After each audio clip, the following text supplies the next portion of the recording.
Good day, ladies and gentlemen. My name is Favi, and welcome to Arrows DIY. On my channel, I love creating Dollar Tree DIYs, high-end dupes, thrift flips, and the occasional trash of treasure. This is another episode in my fall series, and today I'm teaming up with my sweet friend Tammie over at the Rusted Willow. I absolutely love her DIYs, so be sure to check out her channel where she makes beautiful farmhouse DIYs and thrift flips for her booth. So today we're coming together to bring you some fall farmhouse inspiration. I hope that you enjoy. I used some items that were going to the trash, so I hope you find an idea or two to inspire you in your fall decor. These pieces are inspired by Pottery Barn high-end dupes. All right, let's get started. On potterybarn.com, I saw these candles and they were selling for ridiculous amounts. Who is buying these candles? I don't know, not me. So I'm going to go ahead and use this foam pumpkin from the Dollar Tree. I started off by cutting out a hole at the top with my X-Acto knife, and now I'm just inspecting the bottom of the pumpkin to make sure there's no holes.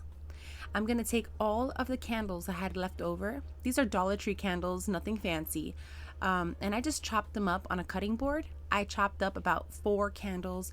I had this candle here with glitter, as well as another one with this marble design.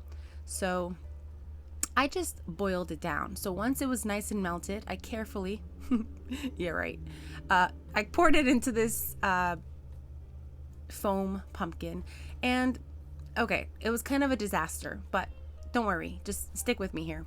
I used another candle that I had on in my stash. It was like this brown wood scented candle that I just don't use anymore. And now, as you can see, it started leaking even though it had no holes. So what I opted to do was use some painter's tape and go around and tighten this pumpkin. Yes, it was 1 in the morning. This is what I do at 1 in the morning. What do you do in 1 in the morning? I make messes with candle. All right, so I just left it like so, and I let it dry overnight. So I just let it set overnight, and when I woke up in the morning, this is what it looked like.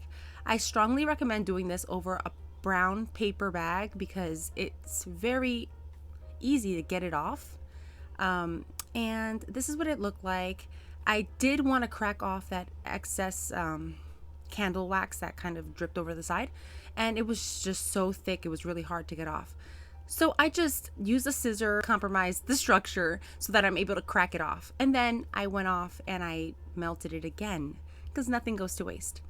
I cracked off as much as I could off the bottom of this, and I did the same thing. So this time I'm letting it dry for about, I think, 8 hours. Now while that's drying, I'm going to show you another way to get the look, the Pottery Barn look for less. I popped off this beautiful stem from this little $1.25 pumpkin. It's a foam pumpkin, and I'm just going to cut out a size for a tea light candle. Very simple, not hard at all. So this is an easy alternative if you don't want to get wax messy. But once I cut out that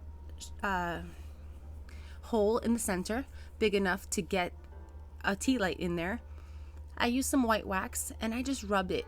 I apply a generous amount of white wax all over this pumpkin to create kind of a waxy look, and I popped the tea light in there, and that's it. Super simple, but you could still get the look. Now back at the ranch, the candle is now set. It has hardened, and now I'm going to crack it off. So I take off the painter's tape. Using my X-Acto knife, I cut along the seam that the foam pumpkin has. It was a little tricky, but you just got to keep trying to cut different sections. I didn't try to preserve this foam pumpkin, but it came off fairly easy. Now this is what we're left with. I thought it would have the ridges inside, but it's all right. Now you know that there would be no ridges, so we're just going to create some. I'm going to go ahead and use my X-Acto knife, and I'm going to score about 8 equal sections. Once I have those sections carved out, I'm just going to cut a beveled edge on each of those score lines that we made for the ribs of the pumpkin. So I just go along one side and I carve out at a 45-degree angle on both sides of that line we made. Very simple. Now the last layer of the candle wax that we poured is a little softer than the first amount we poured in. So it's a lot easier to carve out the top than the bottom. And this is good because we're gonna need to carve out an area for the tea light anyways. So as you can see, I'm just doing the same thing on all the ribs, carving them out at a 45-degree angle on both sides of those ribs. And once you do all of the sides, this is what it looks like. Once all the sides are carved out, we go ahead and carve out the center. Basically just the space of that stem, and we scoop out the rest. Now, with the help of a wide popsicle stick, I was able to scoop out even more. Now, if you want, you could also heat up a spoon carefully and also scoop out some of the middle of that if your wax is harder than mine. All right, so then I just smooth out the ridges and any excess candle wax that might have shaved off, and this is what we're left with. Now, you see that imprint? There's like a circle imprint on the side of the pumpkin. I just used some leftover candle wax from my work surface, and I just smeared it on there to kind of cover that imprint so that it doesn't look cheap and weird, and it looks high-end. So this is what we're left with. This is the last step, and I think this step is so important because it takes it from a boxy, weird pumpkin to a curved, more believable pumpkin. So now we're just adding the finishing details to our candle pumpkin. I'm going to go ahead and just cut off the rectangle edges around the center where the tea light goes, and I'm just smoothing them out, making them more of a rounded hill shape, and this really helps get the authentic pumpkin shape. So I'm trying to show you here to the best of my ability. I had just cleaned my work surface and I was not about to make another waxy mess. So I apologize. That's what it looks like once it's all cleared out. And you see how I was making it more of like a hill formation instead of a rectangular boxy shape? That really helps with the look. And now I'm just gonna add some ridges. So I'm just slashing the sides of the pumpkin with the same 45-degree angle technique, and just using my finger to rub in that indentation. It does not have to be perfect because pumpkins aren't perfect, and it's just beautiful when they're imperfect. Just make sure that when you make those grooves, you make it all the way to the bottom of your pumpkin, because this is a candle, so if you put it on a candlestick or something, you will see the bottom of this pumpkin. But I hope you give it a try. It's really not as hard as it seems. That's how it turned out. I popped the tea light in there. I will not be lighting this candle, however, and this is what it looks like when it's all staged with my other farmhouse decor on my channel. So if you want to see how I made anything else on this display, check out other videos on my channel. Alright, so for this next project, I saw this wreath at potterybarn.com, and they're selling it for a ridiculous amount I'm just not going to pay. I started off with this wood blend wreath, and it's small, but it's alright because I'm going to put it on a frame. So I'm going to use some antiquing wax and give it this rich color. It's helpful to use a bigger paintbrush, that way you're able to get more coverage. Use a big paintbrush with long bristles so you're able to go in between the wreath with no problem.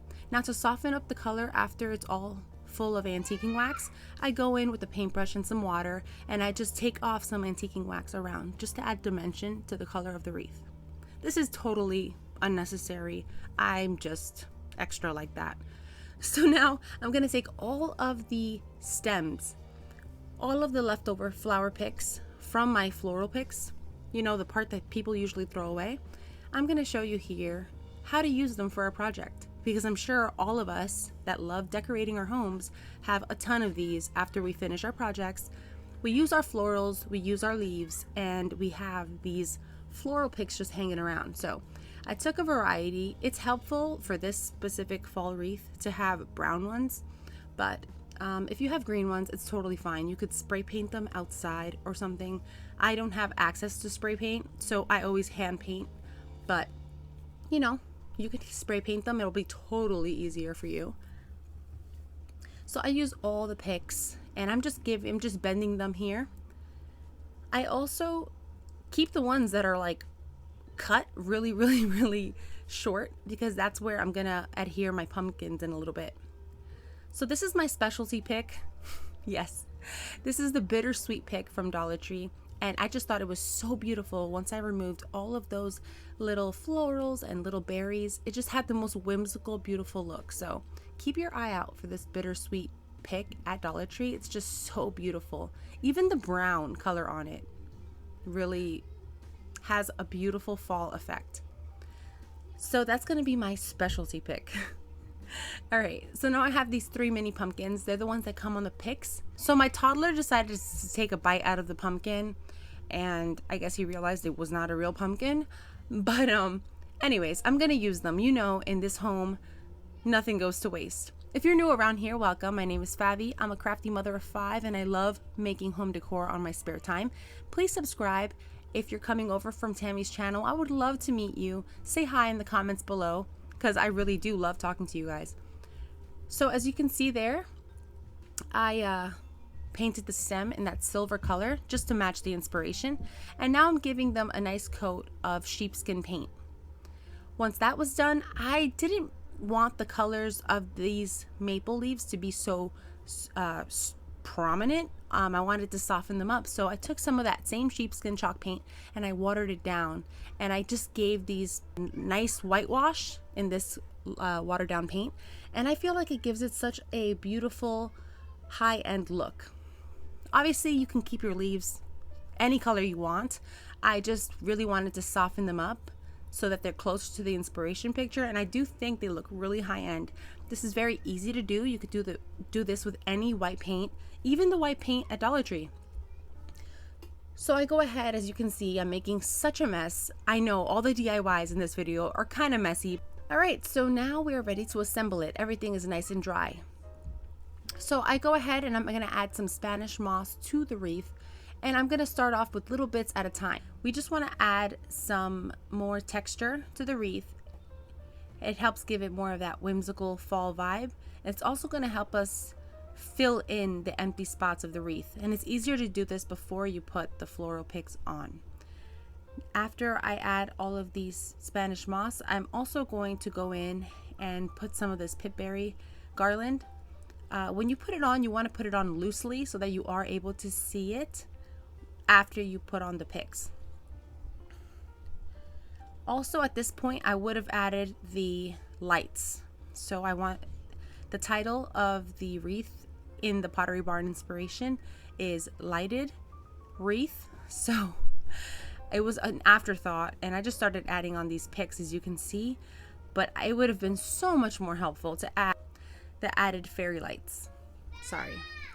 Okay, so now I'm gonna go in and add these picks all around the wreath, and we're gonna keep them about 2 inches apart just to help the wreath look full. As you can see, I'm putting a variety of green picks, then brown picks, then green pick, then a brown pick.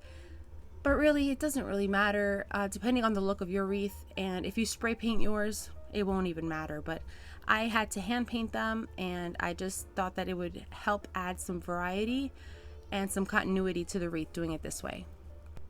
All right, so I'm gonna continue putting on these picks through the wreath. You want to be sure that you're putting them on very snugly. When you push them in, you want to make sure that they go into about 2 different sections of the wreath when you push it in, you know, so they're not wiggling about when you are moving your wreath around. But this is fairly simple to do. You could also use some hot glue or floral wire if you really want them secure, or if it's going to be outdoors. Mine is going to be in my house, so I'm not really worried about anything coming off. So now I'm just going to manipulate these to make them more open so that they make the wreath appear larger. So that's what I'm doing here. I'm just opening them up and, you know, seeing what any spots that are not so full. We're just going to add some more floral picks to make it appear more full. Very simple. And I think it's just very beautiful, and I'm so glad I'm just using stuff that would have ended up in the garbage. So I'm very big on saving and recycling and reusing, so I really love it. So now I'm going to use some of this multi-surface paint in the color Coffee Latte, and it's just going to give a nice soft color to the green parts of the wreath. Now I like the wreath as is, honestly. I think it'd be beautiful for summertime, but since we are going for fall inspiration and just to keep this true to the original inspiration picture, I'm gonna go ahead and paint this. It was a little time consuming, but you know, I enjoy creating, so I just wanted to take my time and paint this. If you don't want to do this, you could always spray paint. It's so easy. So as you can see here, with the power of YouTube, this is super quickly painted. So now I'm going to take some of these flocking balls from Dollar Tree. These were given to me by my sweet friend Jackie over at Jackie Burns Creations. I'll link her channel below. We just did a collaboration last week, 3 days ago, where we did some vintage fall.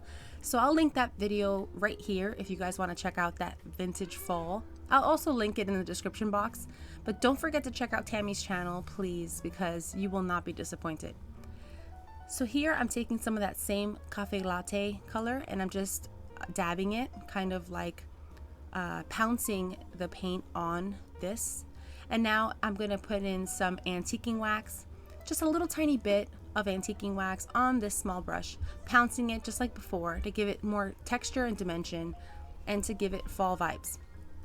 So now I'm going to take more of that Spanish moss, but a tiny amount, like a pinch of Spanish moss, and I'm just hot gluing them randomly throughout.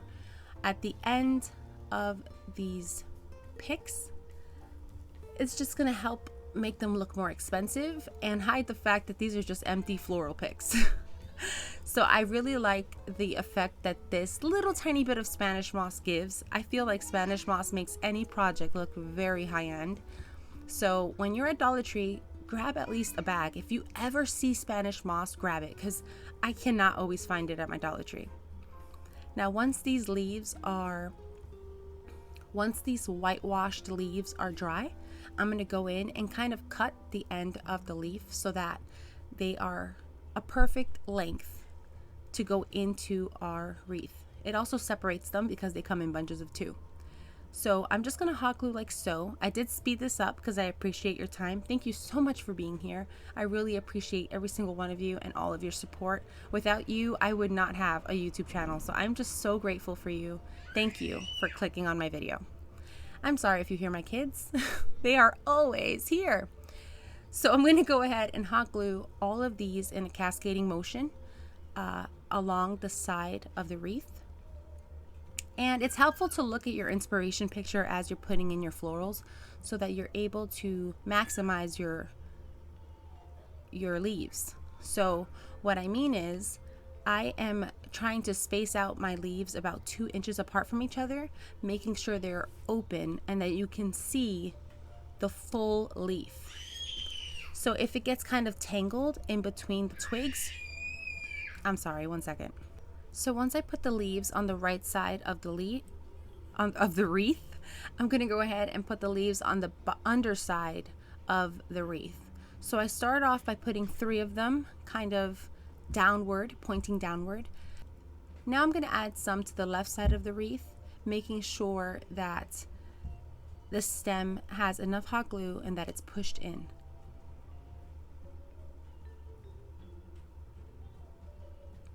So I'm just going to let you watch as I place these leaves so that you can see how I put them on. I believe that placement is very important. Where you place your leaves is very important.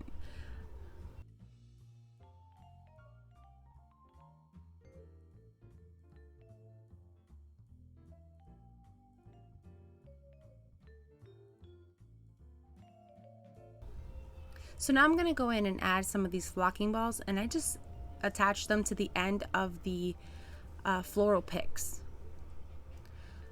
I don't use hot glue yet because I wasn't 100% sure on the position of these flocking balls, and I do end up changing them in a little bit. Now these pumpkins were looking a little too bright for me, so I softened them with some white wax. You could also use whatever cream colored paint you have just to soften the color of your pumpkins. Now I'm going to go in with some of this copper wire LED lights from the Dollar Tree, and I'm going to wrap them around. Now I wish I would have remembered to put them on right after I put on that pipberry garland, but it's alright. It's okay, you live and you learn. I start with the battery pack, making sure that the screw side is facing me So the screw side is facing outward, so you're able to add batteries, replace your batteries whenever you need to. But first, I wanted to change the position of this flocking ball. It was kind of irking me. So once I changed that, I turn this over and we're gonna attach the battery pack right at this bottom of this wreath. So I'm just holding it in place with my finger because I still haven't adhered it fully. I did try hot glue and that did not work, so do not use hot glue. I'm actually gonna use some zip ties in a little bit, and I'll show you how I use the cable ties, zip ties from Dollar Tree to adhere it. So I just go around and around, adding this LED string lights, and then I just kind of manipulated them so that they are nice and snug on the wreath, like not tangled between those branches. So now I'm going to